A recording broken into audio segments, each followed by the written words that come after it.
Praise God. Hello po, magandang araw po sa bawat isa. My name is Den. Yan, isang pinagpalang araw po sa ating lahat. I know lahat po ay na-bless. Just a little sharing lang po. Yung tumatayo ako dito, lagi akong parang kailangan ko muna CR. Yung parang lagi akong nanginginig. And although lagi naman po ako na-assign dito, pero there's something na parang katulad nito. Parang nanginginig. Siguro dahil kasi siyempre tao lang din ako. Mga nararamdaman. And isa din sa pinag-pray ko sa Lord na yung mensahe niya kasi parang ngayong araw, grabe yung revelations niya while studying it. And sabi ko sa Lord, nawa yung mga nireveal mo sa akin, ma-reveal din siya dun sa congregation. May share din sa lahat. Kasi hindi ko rin hawak ang galaw ng Holy Spirit. Maaaring iba yung revelation nung ako yung nag-aaral nito. Tapos iba rin pala yung magiging revelation pag nandito naman na sa pulpit. And I praise the Lord for whatever message He has for us. Patuloy na ako po ay nagpapasalamat sa Panginoon na ako ay patuloy na ginagamit niya para ibahagi ang kanyang mga salita. And this is really an answered prayer. As part of our prayers, patuloy tayong gamitin ng Panginoon para sa kanyang kingdom, para i-share ang gospel, to minister, to show God's character. Through us, makita ng mga tao. And through sharing the gospel, maranasan ng mga tao ng nakararami kung ano yung nararanasan natin ng mahal na nagmamula sa Panginoon. Amen? Amen po. Sige po, bago ang lahat, samahan niyo na po muna akong manalangin. Para mawala din po yung aking parang hinihingal. Siyempre ngayon po kasi para tayong multitasking ngayon no? Shout out po sa ating mga pastors na sa Pinas. Hello po, miss na po namin kayo. And ayan po, sige po tayo ay manalangin. Hallelujah. Hallelujah, Jesus. Hallelujah. Hallelujah. Hallelujah, Holy Spirit. Thank you, Lord. Thank you, Jesus. Thank you, Lord God. Hallelujah. Maraming salamat po, Panginoon, sa mga oras na ito. Lord, maraming salamat po, Jesus, for your fresh revelation na ibibigay niyo po sa amin sa araw na ito. Lord, patuloy, Lord, ang dalangin po namin, Panginoon, patuloy na ihanda mo po ang aming mga puso't isipan, Panginoon, maging bukas, Panginoon, para ma-absorb lahat po ng inyong gustong sabihin sa amin. And Lord, we pray, Panginoon, Lord, I personally pray, O Jesus, use me, O God, patuloy niyo po akong balutin ng inyong presensya. Patuloy na hindi ako ang makita o yung mga gusto kong sabihin, but Lord, yung gusto mo kong sabihin, Panginoon, ang patuloy, Lord, na pagmutawi sa aking mga labi, O God. Patuloy niyo lamang po akong pakagamitin, Lord, for your kingdom alone and for your glory alone, O God. Maraming salamat po, Jesus, for this opportunity, O God. Patuloy na dalangin namin, Panginoon, ikaw lamang po ang mapapurihan, ikaw lamang po ang makita, ikaw lamang po ang matagpo, Panginoon, sa bawat gawain, Panginoon, ng aming ginagawa. Maraming salamat po. Patuloy, Lord, na dinideklara na namin ang victory, Panginoon, sa pamamagitan ng inyong mga salita, sa pamamagitan ng inyong makapangyarihang mga salita. Maraming salamat po. And this all we pray. In Jesus' name. Amen. Amen. Praise the Lord. And bago po natin simulan yung sermon, yung mensahe ng Panginoon ngayong araw po, samahan niyo po muna akong magbasa sa mga may Biblia po dyan. Hindi po siya nailagay sa PowerPoint, so sorry po. Gamitin lang po natin ang ating mga sources po kung paano po tayo magbasa ng Bible. Makibukas po tayo sa Romans chapter 12, verses 9 to 21. Sabayan niyo po ako sa pagbasa nito. Sabi sa Romans chapter 12, verse 9 to 21. Love must be sincere. Hate what is evil. Cling to what is good. Be devoted to one another in love. Honor one another above yourselves. Never be lacking in zeal, but keep keep your spiritual fervor serving the Lord. Be joyful in hope, patient in affliction, faithful in prayer. Share with the Lord's people who are in need. Practice hospitality. Verse 14, bless those who persecute you. Bless and do not curse. Rejoice with those who rejoice. Mourn with those who mourn. Live in harmony with one another. Do not be proud, but willing to associate with people of low position. Do not be conceited. 17, do not repay anyone evil for evil. Be careful to do what is right in the eyes of everyone. If it's possible, as far as it depends on you, live at peace with everyone. Do not take revenge, my dear friends, but leave room for God's wrath. For it is written, it is mine to avenge, I will repay, says the Lord. On the contrary, if your enemy is hungry, feed him. If he is thirsty, give him something to drink. In doing this, you will heap burning coals on his head. 21, do not be overcome by evil, but overcome evil with good. Amen. Praise the Lord. Ang dami rin pong rebuke sa akin dito ng verse na ito.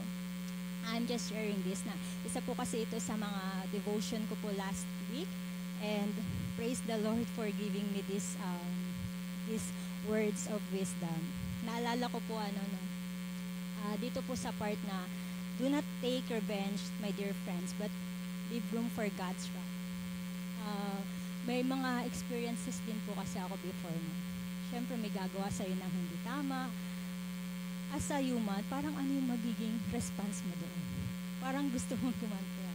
Siyempre ginawan ka ng hindi maganda, but praise the Lord for reminding me na through this verse, through His word, na-remind ako na huwag tayong maghihiganti. Hayaan natin ang Panginoon na gawin iyon. Hindi naman natin idadalangin na, Lord, iganti mo ako kasi sinaktan ako nito. But be in peace for everyone. Ano po? Meron pa ngang sabi pa nga dito, bless those who persecute you. Naranasan ko din po yung napagkaisahan, parang lahat galit sa akin. Yung mga ganun po na mga experiences. And sobrang sakit din po. And what I did is to heal and praise the Lord. And kahit masakit, kasi parang nasaktan ka, di ba? Parang ang hirap magsabi ng blessing sa mga taong nanakit sa'yo. But still, we are obeying God's word. We speak blessings to those people na nananakit sa atin or nanakit sa atin. And praise the Lord na binigyan tayo ng humble heart, na hindi tayo naghahangad ng masama kahit masama yung nagawa sa atin. And still, we celebrate pag ang Panginoon ay bless yung taong yun. And in the end, naging okay. Naging okay ang lahat, naging mapayapa. And praise the Lord for giving us peace sa lahat ng sitwasyon na meron tayo. Amen. And dito din na-rebuke po ako dito. Kasi na-remember, naalala ko po before, na-assign na rin po ako na tumayo sa harapan, mag-share ng salita ng Panginoon. Sabi dito, if your enemy is hungry, feed him. Sa ibang kasabihan, pag binato ka ng bato, batuhin mo lang tinapay. And I will honestly say po, before, there was bitterness pa rin po sa akin. Meron pa rin pong character before na alam kong hindi okay. And nahihiya po ako at inaamin ko po at humihingi rin po ako ng tawad sa lahat at sa Panginoon sa naging ugali ko. Yung sinabi ko po yun, pag binato ka ng bato, batuhin mo ng tinapay, di ba dapat kabaitan? Pero dinugtungan ko pa yun. Yung stick bread, batuhin mo ng tinapay pero stick bread. Di ba matigas yun? Hindi, parang masasaktan siya pag binato mo yun. So, I remember, nakakahiyaman, pero salamat sa Panginoon sa pag-fix ng puso ko na hindi dapat ganun ang maging respond natin. Pag tayo ay nakaka-receive ng mga bagay na hindi tayo. Dapat overcome natin yung evil with doing good things. Amen. Amen.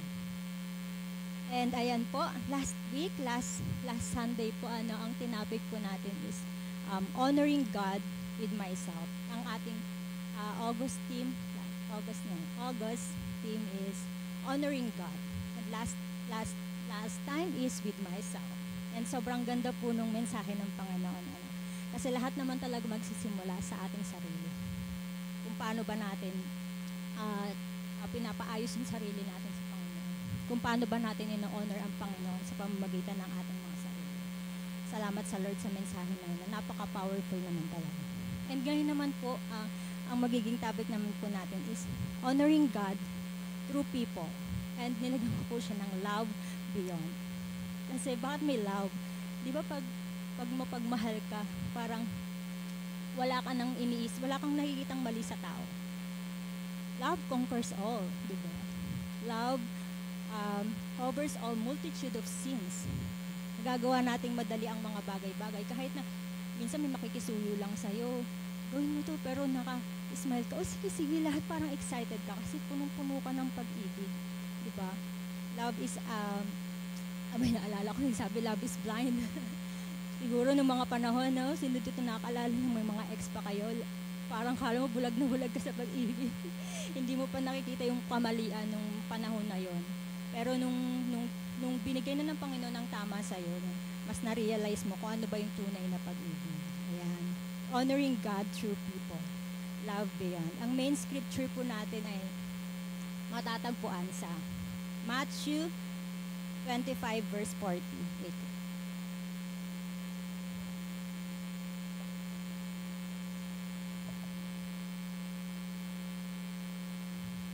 Ayan, sabi sa Matthew 25 verse 40, truly I tell you, whatever you did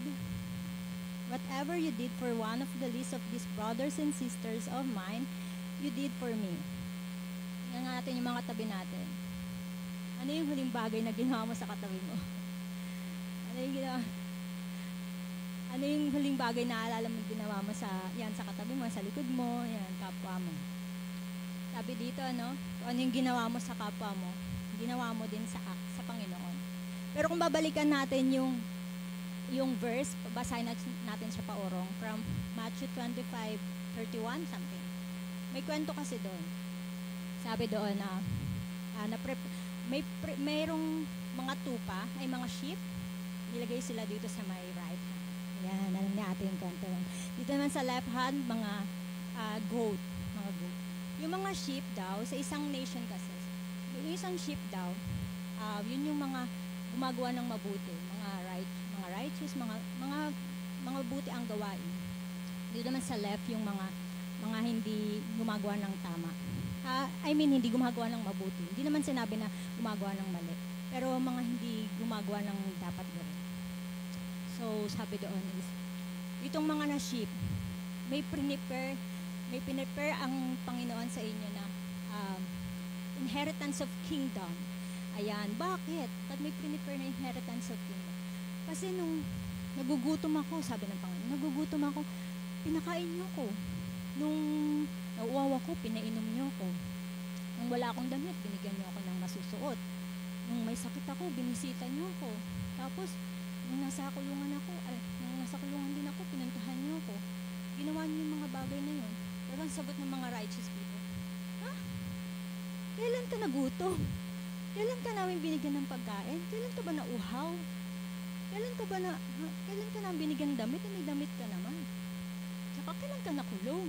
Parang paraphrasing, ganun din sa kanya. Kailan nangyari yun? Ang sagot ng Panginoon is this. Ano man yung ginawa mo sa kapwa mo, ay ginawa mo na din sa akin. Dahil sila ay gumawa ng mabuti sa kapwa nila, naramdaman niyo ng Panginoon na ginawa nila yung mabuting iyon, hindi lang sa kapwa, hindi sa Panginoon. Amen? And doon naman sa kabila, yung mga goat sa left hand niya, anong sinabi doon?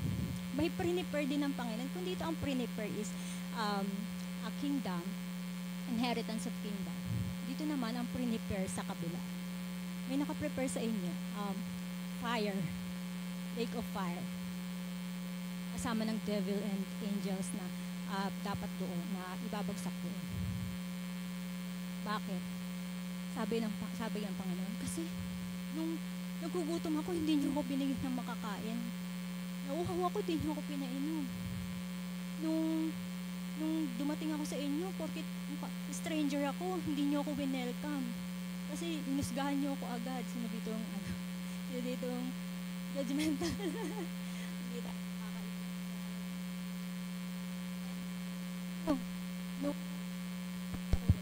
Nung, nung ako'y walang damit, binigyan mo ako. Ay, nung wala akong damit, kailangan ko damit, di niyo ako binigyan damit. Kumbaga parang in-ignore niyo ako. Hindi niyo ako binisita sa kulungan, hindi niyo ako binisita na may sakit ako. Ang sagot naman ng mga goat ng mga nandito sa loob. Kailan yun? Ganun din kung paano nagtaka yung mga nasa kapila. Kailan yun? Kailan ka man nagutom? Hindi ka naman nagutom. Hindi ka nga, dapat nangingi ka sa away. Parang gano'n, para facing. Hindi ka naman kailan ka nauhaw? Kailan ka nawalan ng damit at kinailangan mo ng damit? Kailan nangyari yung mga sinasabi mo? And yun nga, parang katulad din sa 40. Pero doon naman sa sunod na verse, ang sinabi, kung ano yung hindi mo ginawa sa kapatiran mo, sa kapwa mo, parang hindi mo na rin ginawa sa Panginoon. So kung meron pala tayong kapatiran na humihingi ng tulong, tapos in-ignore natin, or hindi, alam natin yung tama dapat na ganito ang gawin sa ating kapwa o kapatiran, hindi natin ginawa. Parang hindi na rin natin ginawa yun sa Panginoon. Kaya ang hinanda sa kanila, lake of fire. Kung dito eternal life, dito naman eternal punishment. Grabe no, sa Matthew pa lang yun. And na-remind din ako nung verse sa James chapter 4 verse 17. If anyone then knows the good they ought to do and doesn't do it, it is sin for them. Grabe yung paulit-ulit ng verse na to nung I guess 2 weeks ago, just a weeks ago na. Lagi ko naaalala siya na may mga bagay pala na kasalanan na alam nating tamang gawin, hindi natin ginawa. Pagtulong, hindi mo tinulungan, inignore mo. Merong napaginipan mo isa mong kapatiran. Nare-regret din ako dito. Tapos dapat kakamustahin mo. Ay, hindi mo na kinamusta. Ang simpleng pagkamusta pala ay mabuting gawain na dapat mong ginawa. Baka may nire-reveal na pala ang Panginoon through your life na hindi mo ginawa. Baka ikaw yung kailangan kausapin pala nun. Kakamustahin mo lang. Pero hindi natin siya nagawa. And yun pala ay pagkakasala na ang tamang gawin na alam mong tamang gawin at hindi mo ginawa ay isa palang pagkakasala. Amen. And praise the Lord for reminding us these words of wisdom. Sabi, how we treat others reflects how we honor Him. We always go to church. We want to honor our God. It is really on how we treat others. Kung paano tayo makasalamuha sa mga kapatiran, sa kapwa natin. That's how we honor Him. Amen. Amen. Honoring God through people. How to honor God ba? Sa pamamagitan ng mga tao. Punta tayo sa ating first point. Sabi doon, God's reflection. Ayan. Tiga mga katabi mo, nag-reflect ba ang Panginoon sa iyong katabi? Sabi sa Genesis 1 verse 27, so God created mankind in His own image. O ngayon, tignan mo ulit yung katabi mo. Yung nasa likod mo, nasa harapan mo. Nakikita mo ba yung Panginoon sa mukha ng iyong katabi? Kitang-kita. Nagliliwanag. Tignan mo ang mga mata niya, nagliliwanag. Nararamdaman mo ba ang Panginoon? Kanya. Amen. Whatever the appearance you see, it's God's masterpiece. Amen. Creation ng Panginoon yan. Yes. Fearfully and wonderfully made. Yan. Walang pangit sa paningin ng Panginoon. Amen. Lahat maganda at pogi. Dahil perfect ang creation ng Panginoon. Sabi doon, kahit sino pa yung makilala mo, kahit mahirap yan, kahit mabait or hindi mabait, mga ganyan, kahit kaibigan mo or mga nakakasalubong mo lang dyan, mga foreigner, mga Korean, lahat yan, imahe ng Panginoon yan. Lahat ng nakikita natin, nakakasalubong natin, kahit nasa restaurant tayo, sa trabaho tayo, mga ka-work, families natin, magulang natin, lahat, imahe ng Panginoon yan, anak natin, image of God yan. Dala-dala niyan ang imahe ng ating Panginoon. Amen? Sabi doon, when you respect someone, you're not just being polite. You're acknowledging God's creative work in them. isang bagay na minsan nakakaligtaan po natin, no? Ang pagrespeto sa, hindi ko naman nilalahat, yung ibigay yung respeto na kahit hindi deserve ng bawat tao. I-respect mo siya dahil creation siya ng Panginoon, gawa siya ng Panginoon, imahe siya ng Panginoon. And that's how we honor God, through giving respect to each and everyone. Magkakaiba man tayo ng beliefs, magkakaiba man tayo ng pinanggalingan, but how we give respect is how we give honor to our God. Amen? Parang katulad lang din nung sa painting. Yung example na nakita ko po, yung painting, pag may painter, tapos, ito yung masterpiece niya. Gagalawin mo ba? Lalagyan mo ba ng isang guhit yung kanyang painting? Di ba parang disrespectful yun sa isang painter na nag-create ng masterpiece na yun? Parang katulad lang din yan sa praise. Okay na? Ayan. Ayan. Yung sa painting nga po, parang katulad lang din yan sa paano mo itrato yung kapwa mo, yung katabi mo, yung ka-work mo. Paano mo ba siya i-treat?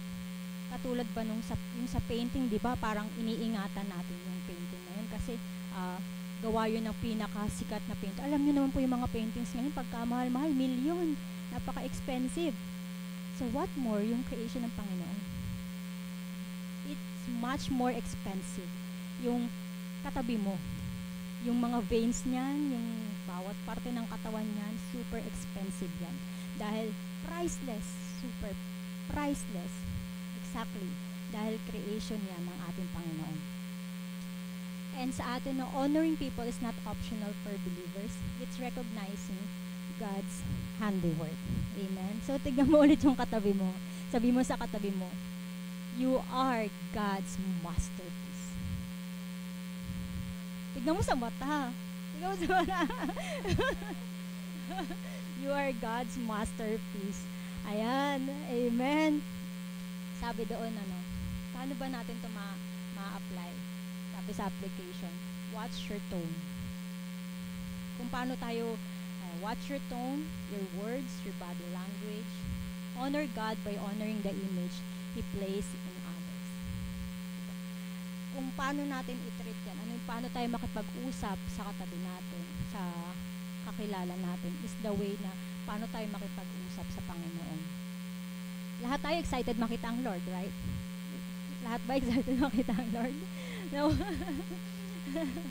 Siyempre lahat tayo, hindi natin alam ang image ang itsura ng Panginoon, but looking through the people around us, nakikita na natin, alam niyo, feeling na parang nakakasama na rin natin ng Lord sa pamamagitan ng mga kapatiran natin, kasi imahe yan ng Panginoon eh. Huwag nating tignan yung characters na hindi natin gusto. Tignan natin yung wonderful creation ng Panginoon sa pamamagitan ng appearance, ng buhay ng kapatiran natin. Amen? Kaya ingatan daw po natin sa application, ingatan kung paano tayo magsalita. Isa rin po ito sa panalangin ko kasi may time na mataas na pala ang boses ko. Nakaka-offend na pala ako and I'm so sorry po. May time na words ko akala ko is okay naman yung words ko, yun pala ay nasaktan ko pala siya sa words ko. That's why kailangan talaga natin ng everyday na pagpapaayos sa Panginoon. Everyday prayer, everyday na conversation sa Panginoon. Kumbaga, time lang ng kayong dalawa ng Panginoon. Mag-set tayo ng time. Lagi nating ibigay sa Panginoon. Kamusta po yung puso ko, Lord? Or kung gusto mo, maglista tayo. Ano ba nagawa ko? And yung mga listahan na yun, ibigay mo sa Panginoon. Lord, ito yung mga nagawa ko na hindi ko gusto. Nagawa ko, or yung mga bagay na gusto mong gawin pero hindi mo nagawa, ibigay natin sa Panginoon. And talaga naman ang ating Panginoon is faithful sa kanyang mga salita. Tayo tutulungan sa lahat ng ating mga pangangailangan. Ingatan po natin kung paano natin makisalamuha sa ating mga kapatiran, ating mga kapwa. Dahil parang nakikipag-connect na din tayo sa Panginoon through communicating sa ating kapatiran. Ayan. Amen. And the next point po is how to honor God through people is to have a Christ mindset. Amen. Sino dito gusto magkaroon ng mindset ng ating Panginoong Jesus?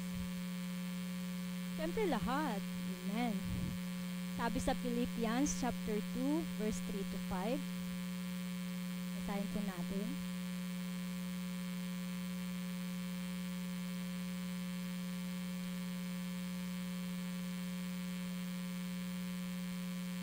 Ayan, amen. Sabi sa Philippians 2 to 3, 5. In humility, value others. No, value others above yourselves. In your relationships, have the same mindset as Christ Jesus. Ang tanong, ano ba yung mindset ni Jesus Christ? Paano ba yung naging mindset niya? If we will continue to read the Philippians, sabi doon, He who being in a very nature of God, diba, Diyos po, ang ating Panginoon, did not consider equality with God something to be used to His own advantage. Di naman niya sinabi na, ay Diyos naman ako, dumating ako sa lupa, ay silbihan niyo ako ang may gawa, ako ang bigay ng buhay niyo, ako may likha ng lahat, pagsilbihan niyo ako. Pero hindi ganun ang nangyari. Ano po? Rather, what He did, He made Himself nothing by taking the very nature of a servant. Diyos, pero ang pinili ay magpaka-servant, magpakababa, being made in human likeness, and being found in appearance as a man, He humbled Himself.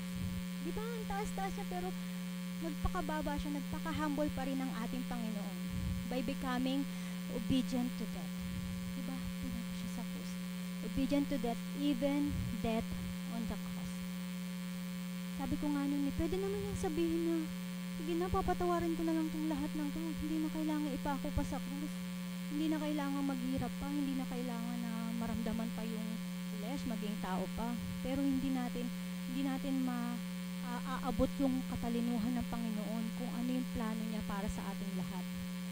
Grabe yung ginawa ng Panginoong sacrificial love para sa atin. Kung hindi niya yun ginawa, matututunan ba natin what is sacrificial love really means? And praise the Lord na may mga bagay na hindi man tayo naiintindihan, pero yung puso natin kayang intindihin yung pagmamahal ng Panginoon para sa atin. Amen? And anong nangyari sa pagpapakumbaba niya doon sa verse 9 sa Philippians, if we will read it? Ang sabi doon, kung nagpakumbaba siya, therefore, God exalted Him to the highest place and gave Him the name. What name? Gave Him the name that is above every name, that at the name of Jesus, every knee should bow, in heaven and on earth and under the earth, and every tongue acknowledge that Jesus Christ is Lord, to the glory of God the Father. Amen? Isang Diyos na napakataas ng pakumbaba, at ang nagpapakumbaba ay itinataas. Alam natin yan. Sino mang nagpapakumbaba ay inaangat. So, paano po ito makakatulong sa ating pakikitungo sa ating kapwa? I will also share sa Matthew chapter 20 verse 26. Sabi nun, sino man, whoever wants to become great among you must be your servant. Anong ginawa ng Panginoon dito? Jesus did not come to be served, but to serve. Amen. Kung gusto nating sundan yung Panginoon, kailangan nating gawin kung anong ginawa niya. Hindi tayo nandito sa lupa para lang, ako yung pinakamataas posisyon, ako yung matagal dito sa church, sundin niyo ako yung leader. No, hindi tayo ganun. Lahat tayo dito, mas pinipili natin at mas gusto natin magpaka-humble. Hindi naman tayo yung alipinin yung nakot para maging humble. Hindi naman ganun. Matututo lang tayo na umintindi at magpakumbaba at tanggalin yung pride. Pride, diba? Pride ang sumisira sa lahat.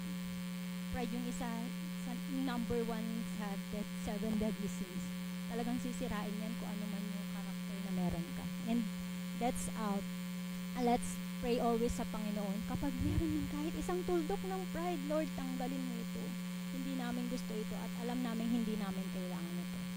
At lagi nating ipagdasal, humbleness.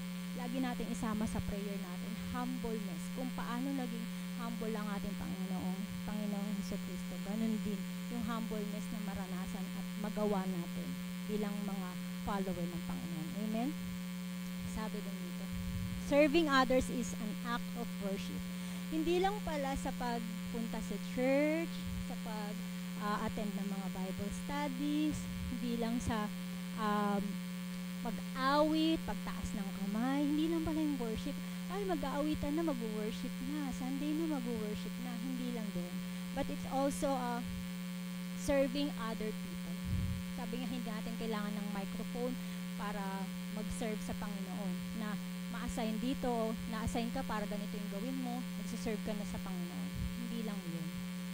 Yes, that's service for the Lord, but also yung pag-serve natin sa other people is also a form of worship para sa ating Panginoon. Amen? And yun nga, nabanggit din yung katulad ng sa paghuhugas, yung tumatayo sa lababo, service na yun. Worship na yun sa Panginoon.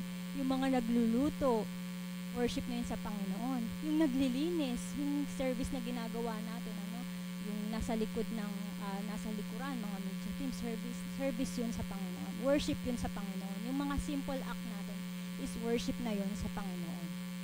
Amen. At yung pagtulong sa kapwa, worship na yun sa Panginoon. Amen. Ano pa yung mga example ng Panginoon na ginawa niya habang nandito siya sa lupa? Sabi niya doon is, yung mayroon siyang Christ, yung mindset ng Panginoon na we pray na magkaroon din tayo. So it will be easier for us how to treat other people. Sabi doon, example ng Panginoon. Jesus honored tax collectors. In-honor niya din yung mga lepers, yung women, yung children, at yung mga society na magulo, discarded din. Also, he knelt to wash feet. Naalala niyo po, lahat ba dito ng present, yung ating si Pastor Chris and si Pastor Ariel, nag-washing of feet tayo dito. Grabe yung presence ng Lord ng mga panahon na yun. Grabe talaga. Pero on the other side, naisip ko, naku, yung paa ko, baka maramdaman niya ang gaspang. Pero, nakalimutan ko, maglinis pala dapat, may ganun pala. But still, yung moment na yun, grabe yung power ng Panginoon. Grabe yung pinaramdam niya na yung Lord na Diyos naghugas ng paa. At nung inak yun ng ating mga pastors, di ba nga sabi kung gusto mong i-follow yung ating Panginoon, gawin mo din kung ano yung ginawa niya. And then, ginawa rin yun ng ating mga leaders.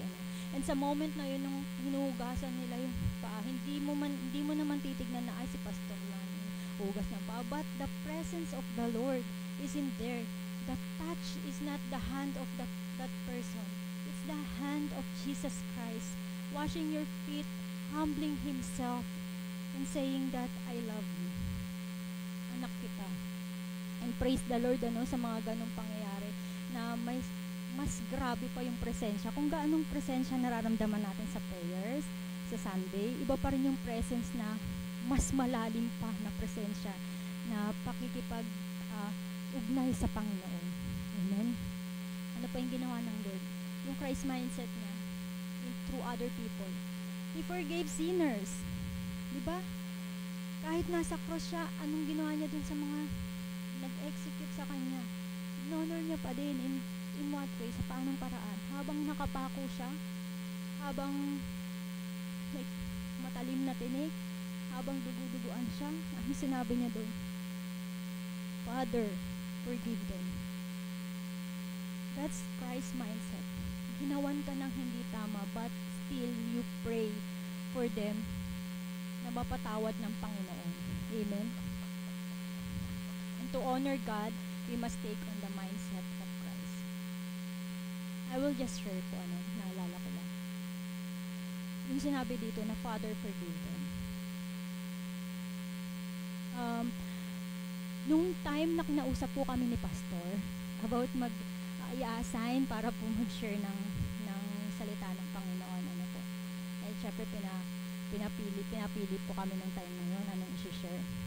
That day, nung morning po na yun, isa sa mga prayers ko is about people.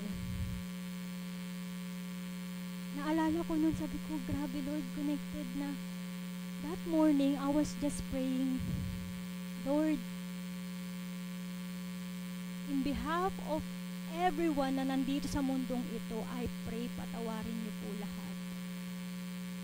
Because I believe na merong pagmamahal na nandun sa puso ng bawat isa para sa inyo, Lord, para sa Panginoon.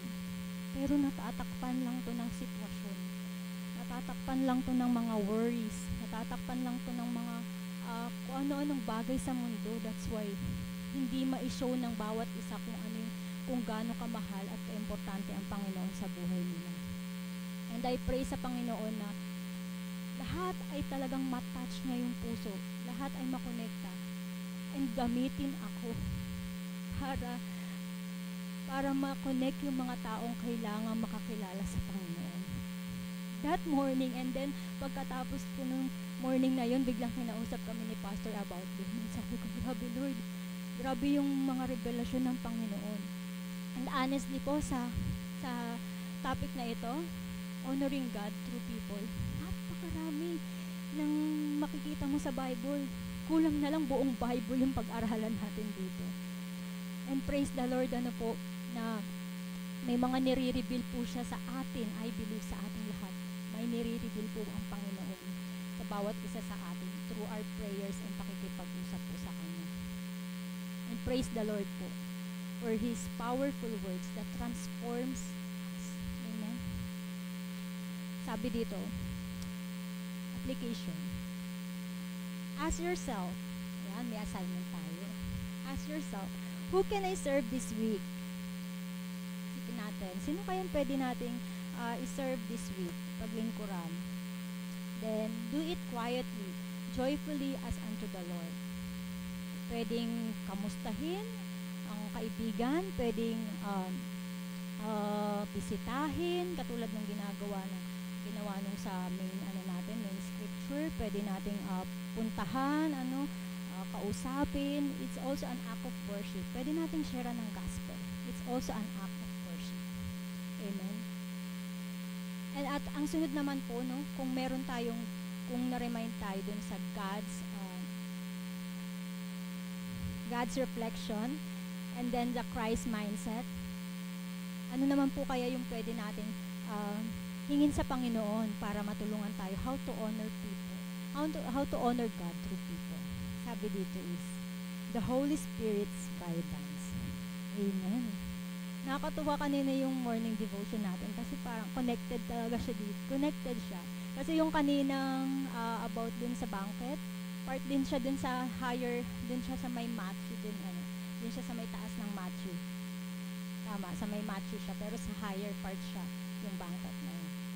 Kala ko nga itutuloy mo dun eh. Sabi ko, ano na siya, matatapik na siya, na-excite ako, kasi hindi pala, naputol din.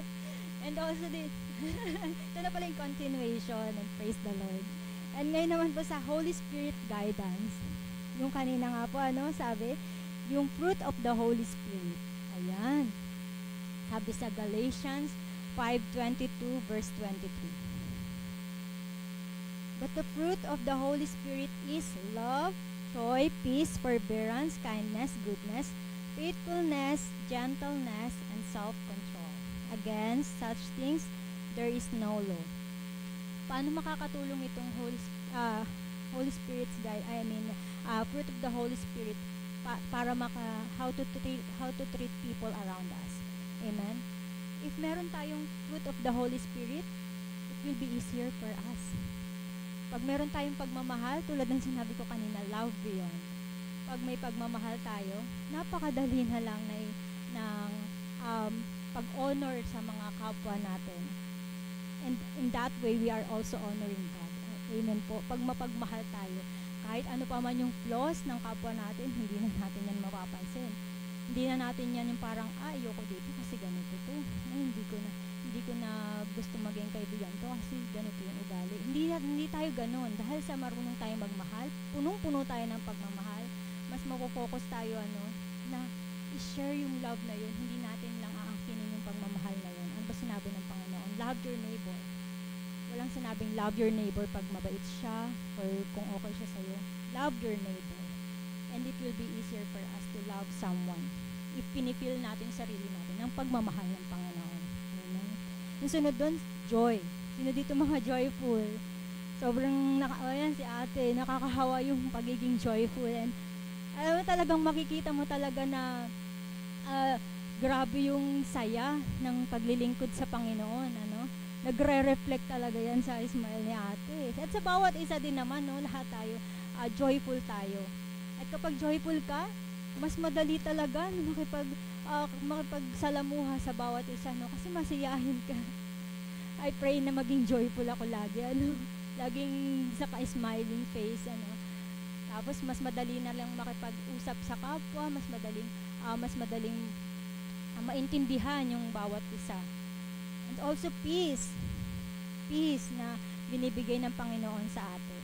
Kapag may kapayapaan tayo, ano, tinatanggal natin lahat ng worries, lahat ng kaguluhan, lahat ng mga bagay na mga negative things sa atin. Yan, isa rin po sa prayers ko po, ayan, ano, matanggal yung anumang negative spirits na nagtatry na pumasok sa akin. I-rebuke po natin yan in the name of Jesus. Tanggalin natin yung mga negative spirits. And lagi natin protektahan yung peace of our salvation. Peace na binigay ng Panginoon sa atin. Ano? At kapag peaceful tayo, peaceful din ang magiging pakikitungo natin sa bawat isa. Walang arguments, walang kahit anumang discussion or misunderstanding. Amen. And forbearance, ano rin forbearance? It's patience. It's patience. Ayan. Sino dito ang mapagpasensya? Sino dito ang mahaba ang pasensya? Lahat? Lagi natin pinag-pray yan, no? Patience. And medyo mahirap, ano? Pero sabi nga daw sa ano, no, ang pera ko hindi nauubos, pero ang pasensya ko konting-konti na lang. Sabi sa isang ano doon, tagline. And naalala ko po yung isang friend ko noon.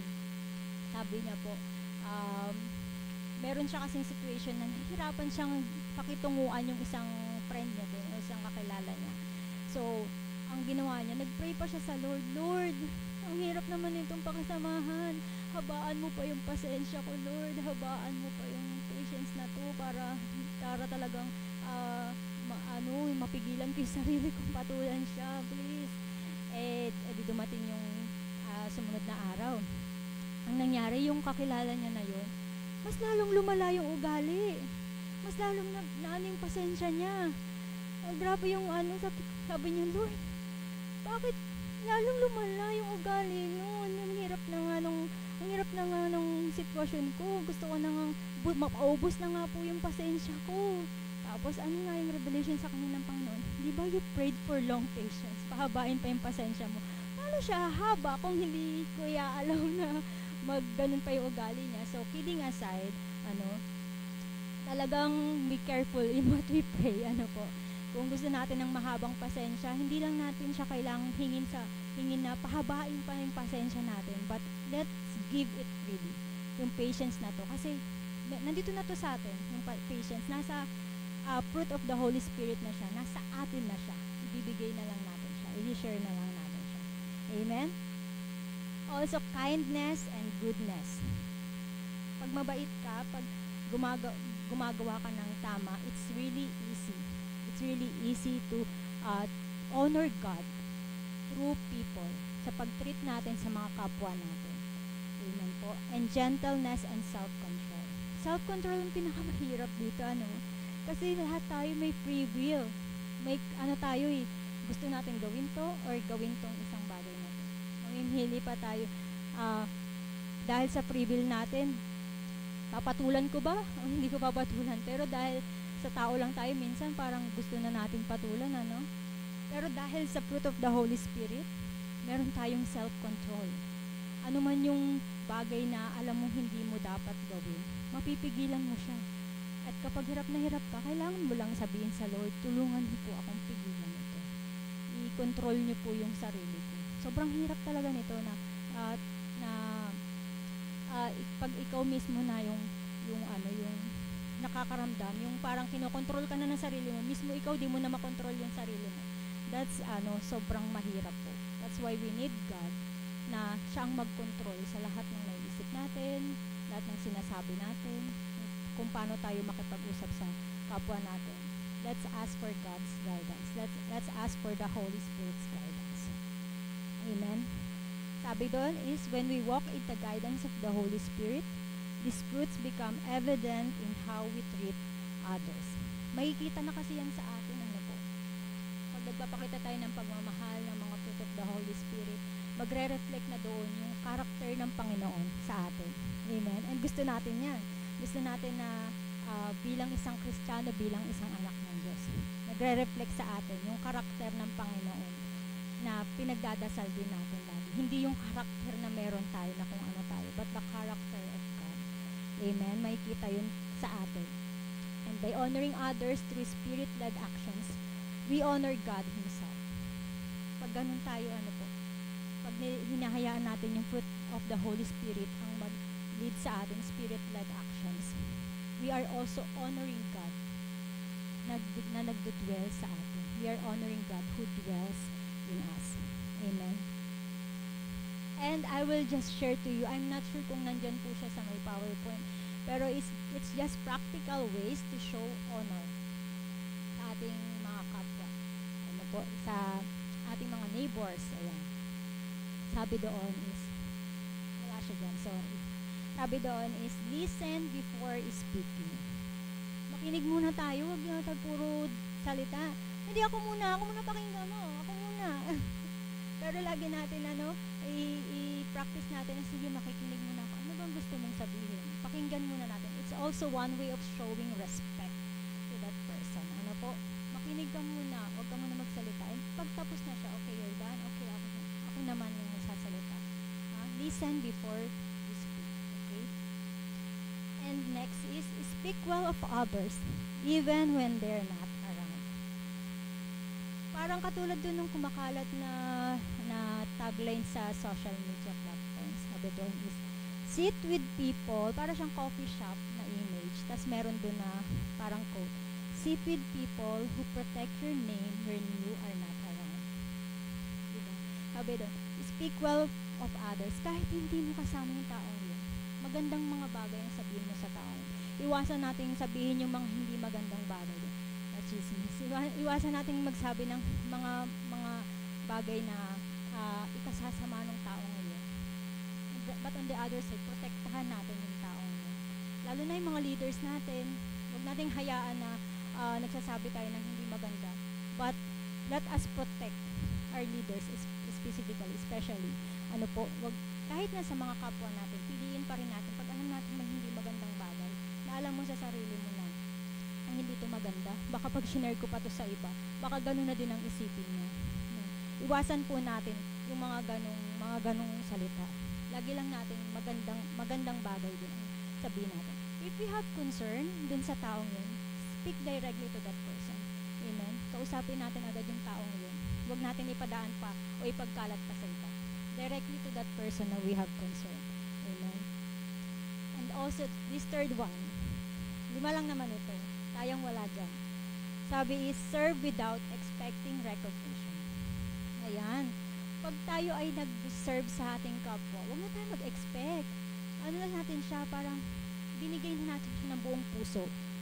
Charity, kumbaga. Huwag na tayo mag-expect na, dapat gawan mo din ako ng mabuti kasi ginawan kita ng mabuti. Pero human nature, parang pag ginawan mo na mabuti, tapos ginawan ka pa ng hindi tama, parang nakasama ng loob. Pero pag gano'n ang naramdam natin, ibigay natin sa Panginoon. Parang sa pagpapautang lang yan. Sino pa dito gusto nagpapautang di binabayaran? Ayaw niya din yan. Pero yung point naman natin dito is service. Gumagawa tayo ng mabuting bagay na kahit walang kapalit. Kapag gumagawa tayo ng mabuting bagay sa kapwa natin, para na din tayo nagpapautang sa Panginoon. At ang Panginoon na ang magbabayad sa atin. Huwag na tayo mag-expect sa tao. Alam naman nating limitado lang ang resources niyan.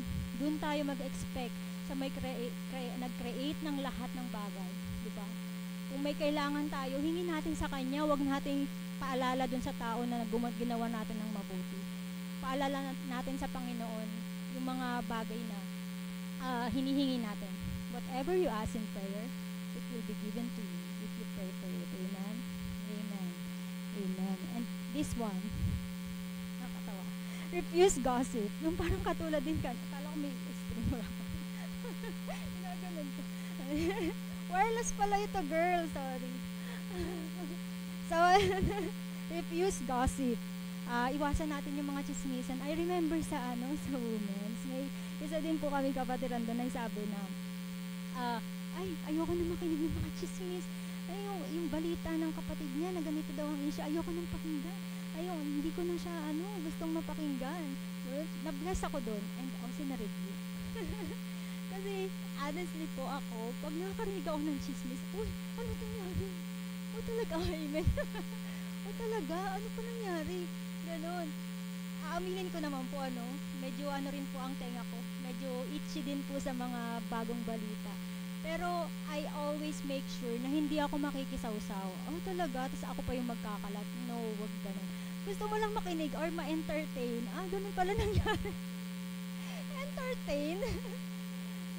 And also, for, anong tawag doon? Nakalimutan ko yung word. Yung parang awareness ba? Ganun pala yung nangyari. So, magiging aware ka na hindi ka na basta-basta, doon sa taong yun. So, ganun lang naman. Pero let's pray pa rin sa Panginoon na kung ano yung mga chismis na hindi maganda. Siyempre, iwasan din natin. And wag tayo maging cause na maging marites. Wag tayo maging cause na magkalat ng mga chismis na alam nating ikakasira ng ating kapwa, ng ating kapatiran. Ingatan natin, sabi nga dito, speak well of others. Ingatan natin kahit na wala namang utang na loob ba din? Wala namang sa atin yung taong yun. Pag-iingat pa rin ang gawin natin sa taong yun. Kasi pag iniingatan natin yung kapwa natin, iniingatan na din natin ang Panginoon. Iniingatan na din natin ang imahe ng Panginoon na nasa atin. Amen?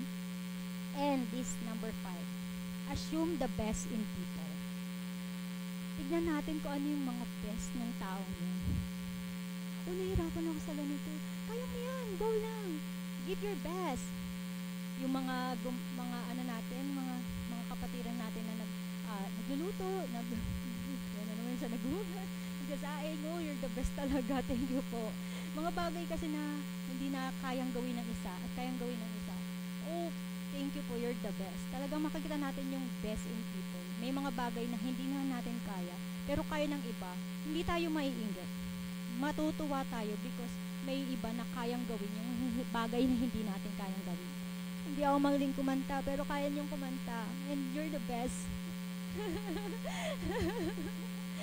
Ayun nga, and praise the Lord for that na lagi niya nare-remind sa atin, huwag makita yung flaws ng bawat isa. Huwag makita yung negativities ng bawat isa. But makita natin yung kagandahan ng bawat isa. Yung katangian na ibinigay ng Panginoon sa bawat isa. Pag yun po yung tinitignan natin, sobrang dali na lang talaga kung paano natin ma-honor yung kapwa natin and ma-honor natin ang Panginoon through people. Amen. And salamat sa Lord sa kanyang mga salita. Sabi nga dun, di ba? We have the God's reflection, living as an image bearer of the Father. We have this Christ mindset, thinking and acting with humility. Wala pala dyan. And obedience and love, yung Christ mindset natin. And the third is Holy Spirit's guidance, walking daily in power, truth, and intimacy in God. Ay, meron pala.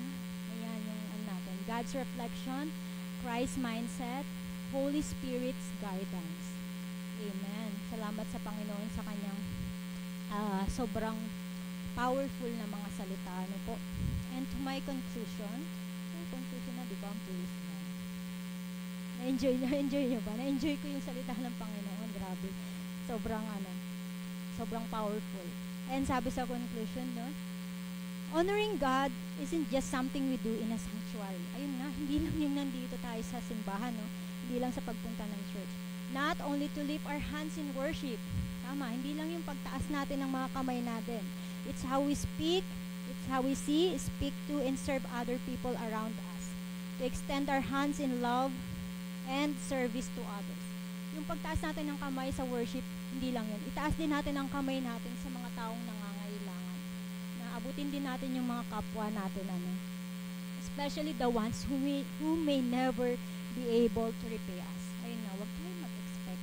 Kahit alam natin na, alam kong itong taong to, hindi, kilala ko to, hindi niya itong gawin din kung anong ginawa ko sa kanya. Huwag na tayo mag-expect. Ibigay natin to freely.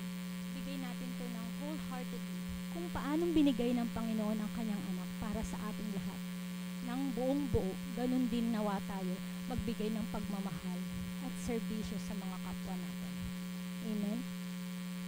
And let your relationships be places where God is glorified. Our prayer is anuman po yung relasyon natin sa bawat isa, ang Panginoong Diyos lamang po ang mabigyan ng kaluwalhatian. Amen? Let us encourage one another and build each other up. Amen? Magtulungan tayo mga kapatid. Huwag tayong magtulakan pababa, no? Magtulungan tayong paangat. May isang nahihirapan, iangat natin. May isang kailangan ng tulong, tulungan natin. May kailangan ng kausap, kausapin. Kailangan kamustahin. Baka hinihintay lang ang kamusta yung ating mga kapatiran na hindi na natin nakikita. Baka kailangan ng isang chat ng kamusta. And baka yun na yung turning point and galaw ng Panginoon, pagkilos ng Panginoon. Through your life, may mga taong maabot ang Panginoon sa pamamagitan mo. Amen? Amen. Meron dito, call to action. Sabi dito is, parang assignment na naman siya. No? Sabi, who is someone in your life you've overlooked, disrespected, or ignored? May naisip pa tayo na mayroon ba tayong tao na na-ignore? Sino ba yung, meron ba akong hindi na respeto ng mga nakaraan? Meron ba ako na dapat kong tinulungan, hindi ko tinulungan? And ngayon, let us try this whole week, take one action to show them honor. Hindi dahil kailangan nila yun, pero dahil ang Panginoong Diyos ay nasa kanila. Huwag nating isipin na, itong taong to, siguro lang to. Pero hindi, ang Panginoong Diyos ay nasa Kanya. Ang Panginoong Diyos ay nasa Kanya sa bawat isa sa atin. Amen? And we honor God through the way we treat people. Kung ano yung pangangailangan ng taong yun, abutin din natin at ipanalangin natin sa Panginoon. Ipag-pray natin sa Panginoon na ma-open niya yung eyes natin kung paano nakikita ng Panginoon yung bawat isa sa atin. Ganun din nawa natin makita yung mga taong nasa paligid natin. Amen? In 1 Peter 2, chapter 17, show proper respect to everyone. Love the family of believers. Fear God, honor the emperor. So, mag-stop na ako dito kasi pang next topic na to. Patuloy natin ipagdasal sa Panginoon kung paano natin pakitunguhan ng bawat isa. Hindi man ito madali kasi nasa human nature tayo. Pero magiging madali ito pag kasama natin ang Panginoon. Sabi, if you want to love God more deeply, start by loving people more intentionally. Piliin natin na humakbang at lumapit sa kapwa natin at magbigay ng tulong. In this way, we are able to honor God through our actions, through the words we say, through encouragement sa bawat isa. And may prayer po sa bawat araw na nagdaraan.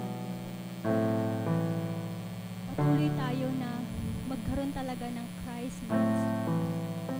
Patuloy na gabayan ng Panginoon yung mga karakter natin. Kung paano ba tayo makitungo sa bawat isa. Kung paano ang Panginoon ay gumawa not to be served, but to serve. At magkaroon tayo ng pusong mapagmamahal. Patuloy na tulungan natin ang bawat isa na maiang.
pagpapala kami, Panginoon, sa bawat isang narito. At sa mga taong nasa paligid namin, Panginoon, use us, Lord,